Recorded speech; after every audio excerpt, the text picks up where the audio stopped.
put together a bunch of random jet trails to show that it's not Earth curve, it's perspective, making us see in a dome, like in our background. So basically, our visual background is domed or curved. It's curved in appearance the further away you get. Like that plane there is flying almost straight at us, but it looks like it's going straight up because it's far away. So the further they are away, the more they appear to be going straight up and straight down. When they get closer to us, like that one there, you see that it's level. So as it approaches, it levels out and then starts dropping down as it goes away from us. And it can't be Earth curve because let's say that plane there that's going away from us looks like it's going straight down. It's probably, let's say, 20 or 30 miles away. That couldn't be more than, what, 400 or 500 foot of drop if we lived on a ball. So that's proof that it's perspective. It's not Earth curve. In this short collection of videos, I'm going to prove 100% that we do not measure Earth curve. It is measured flat. So in this first clip, I used jet trails to demonstrate that things traveling level with the ground are giving a curved dome-like appearance due to perspective. So we're not going to use distant curved visual space to try and prove the shape of the Earth. So we won't be using the sun and moon and stars. We're going to use actual survey equipment, and I'm going to use hostile witnesses, other globers, and their testimonies. So this object here, if you're above it, it can never ever obscure anything greater than its height. If you're above it, no matter how far or how close it is, or how far away it can never ever obscure more than the height of the object. If you're above it, that's why. It's critical to remember that things below true level will never appear above true level, and things above true level will never appear below true level. So you tell me this boat is not missing more than whatever this is, 5 foot? No, it is missing more because the Earth is curved. This boat might be maybe 2 miles away, bro, and I'm higher than that. I'm like 15 foot high, bro. This is not more than 2 or 3 miles, and I'm a lot higher than 6 foot over the water, Trumpus. So the horizon, that boat is not behind the horizon, and this wave is, I say, 5 foot, exaggerating, it might be 3 foot. It's going to block a lot. I mean, it's going to kind of a second wave, and on another boat, it's going to be blocked a lot. On orthographic view, you got a point, Rumpus, but when you look in through a first-person point of view, for example, he's... So that's testimony from another glober, Jose J.G. Gonzalez, after seeing Rumpus's presentation, showing him proof that he is wrong, that sure, from an orthographic point of view, or geometrically, it makes sense, but in the real world, first-person point of view, it's not true. That we often do see things lower than our line of sight, blocking higher objects.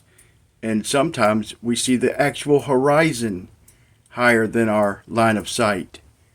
I mean, it's here, visual. Look at this boat, how much it's going to be hidden by well, so you're saying exactly what we're saying, which is on a curved surface, it would do that because the line to the boat is underneath your line of sight. This boat is not behind the curve because I'm a lot higher than the horizon should dictate for this boat to be. Right, that's gone. That building's gone, isn't it? And that building's must have at least one story on it. Yeah.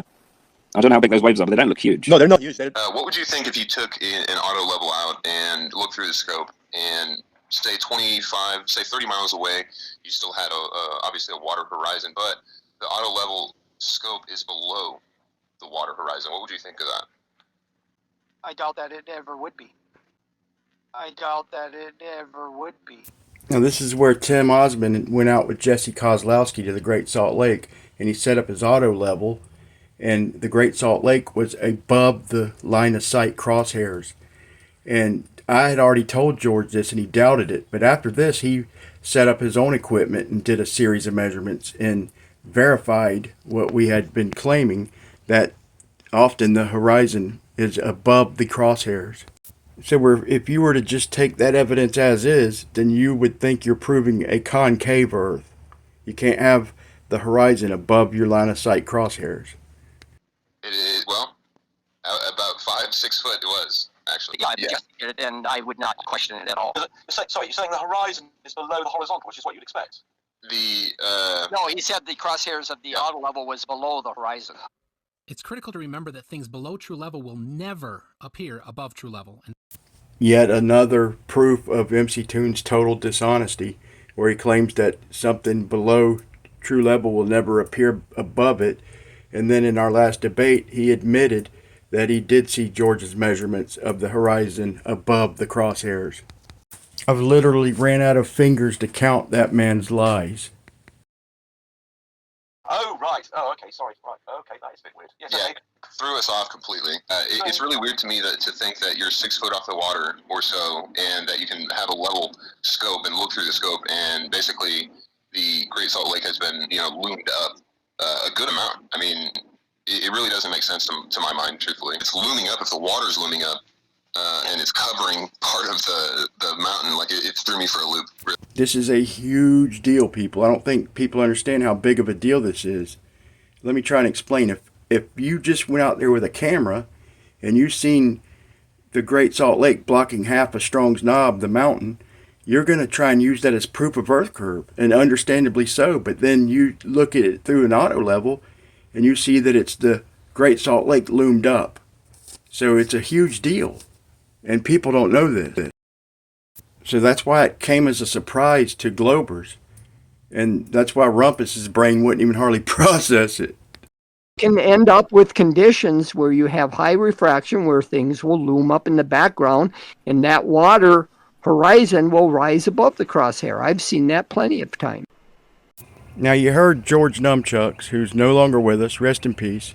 You heard him in the first clip say he don't think that would happen.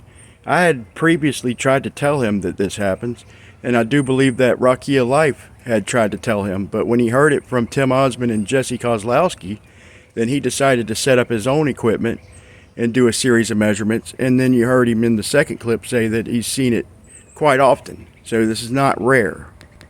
Now, what's playing in the background is Soundly's time-lapse of a 7-mile row of lanterns the same height above the water, and you see that the lanterns are just going concave, convex, flat, concave, flat, convex. You can't use these long distance measurements. I could demonstrate concave, flat, or convex, depending on when I decided to show you the image. You can't use these, folks. So my next example is Skunk Bay. If you look at the time, it's earlier in the morning and you don't see very much refraction in this time lapse. But as the sun gets higher overhead and starts heating things up, you start seeing a lot of refraction. You see the mountains in the background practically flatten out. So that's when they say it's the best time to do surveying. So if I'm surveying for a globe, yeah, sure, maybe. But you see this is when the most refraction is happening. So if you're going to try and use reciprocal zenith angles over 10 or 20 miles or spherical excess to prove earth curve, that's not honest. You see, I can pick certain times of day or just certain windows and prove whatever I want. I could prove concave, I could prove curved, or I could prove flat. These are not reliable measurements.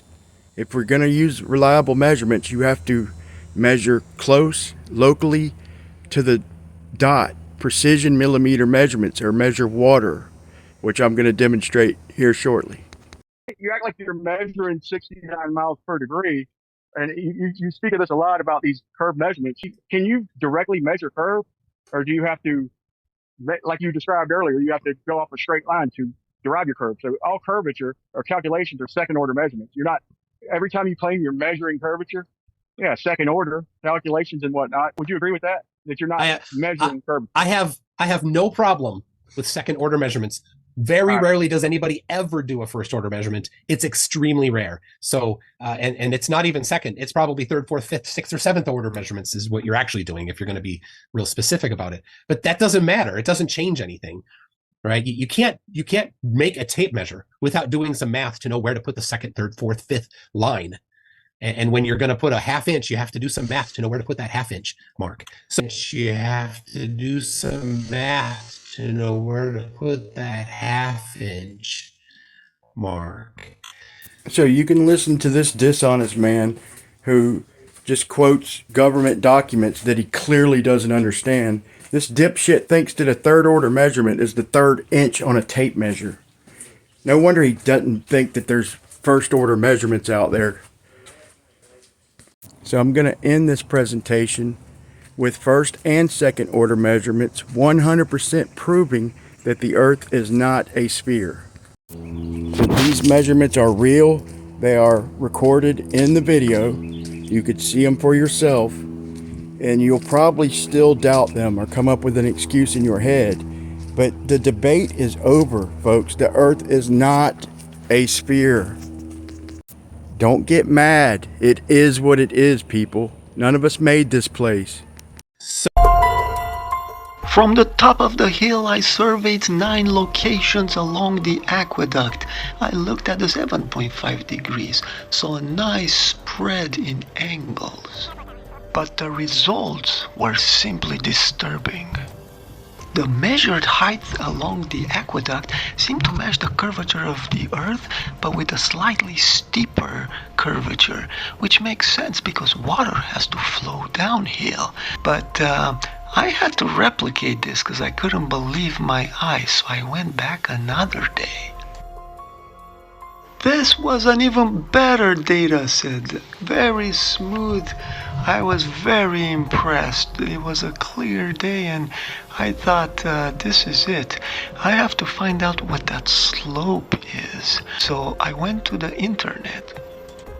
A quick Google search revealed that the slope of the aqueduct is on average 3 inches per mile. I decided to measure the water level in the aqueduct and walk downstream. I move it so the water moves a little bit. See that? Make waves there. There you go. And it's 7 feet and 2 inches. They round off. So the level was about 7.1.5. So I thought, okay, maybe it's sort of going down. Okay, so we're by the pump house now. Here's the pump house, right? And yeah, we were, boom. This was the most distant point. And I used to aim around here. Gosh, the sun is shining. So there we go. Right there. You see that? I'm moving in the water. Just a little bit right there. There we go. It's about 6 feet. Right where the curvature is. See that? It's about 6 feet. The water level has come up, folks. Case number 1. You win. Unbelievable. A foot and 2 or 3 inches from over there. Yeah, very, very interesting. This cement was, surveyed, laid out to follow the curvature of the Earth. And the water doesn't care about that. The water is like, you can do whatever you want. There you have it, folks. This is incredible. Just incredible. The Earth is truly flat. Unbelievable. But yet there is an optical distortion, right? Light bends up because there's a gradient. Temperatures are warmer close to the surface. Exciting times, folks. The Earth is truly flat. You can bank on that. It looks flat at steeper angles, but at shallow angles, not. And they chose to measure the radius of the Earth at shallow angles. You know, bad scientists, bad. That's what happens. So the gate is open 2.2. Yeah. 2.2. So the water is going under the gate. Yeah. Pushing under the gate. Yeah. And this is the same reading, but this is through the electronic sensors. This is the electronic sensors. So they are close to the real thing outside. They are like a little bit off. Mm-hmm. I called the office and they don't listen to me. I told them this is what I see, a real thing. Yeah. And they say, oh, don't worry. Because they look at the electronic data, right? So they don't believe you. No, they don't believe me. They say, oh,